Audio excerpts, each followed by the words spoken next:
அடுப்பு மேலே ஒரு குக்கர் வச்சுக்கோங்க. அதில் எண்ணெய் சேர்த்துக்கோங்க. அதில் ஒரு துண்டு பட்டை, 3 ஏலக்காய், 3 கிராம்பு, 5 முந்திரி பருப்பை சேர்த்து நல்லா வறுத்துக்கோங்க. இப்போ 10 சின்ன வெங்காயமும் சேர்த்துக்கோங்க. அரை மூடி தேங்காயும் சேர்த்துட்டு நல்லா பச்சை வாசனை போகிற வரைக்கும் வறுத்து எடுத்துக்கலாம். இப்போ ஒரு மிக்ஸி ஜாரில் சேர்த்து அதில் 1 டேபிள் ஸ்பூன் அளவுக்கு பொட்டுக்கடலையை சேர்த்துக்கலாம்.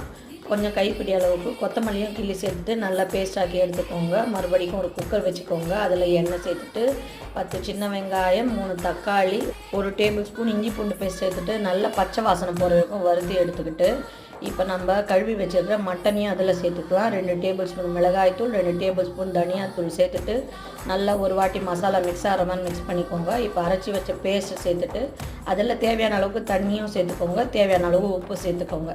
இப்போ நம்ம குக்கர் மூடியை மூடி ஒரு 5லேருந்து 7 விசில் வர வரைக்கும் வச்சு எடுத்துக்கலாம். இப்போ பார்த்திங்கன்னா அருமையான மட்டன் குழம்பு ரெடி. இதோட ஃபுல் வீடியோ கீழே லிங்க்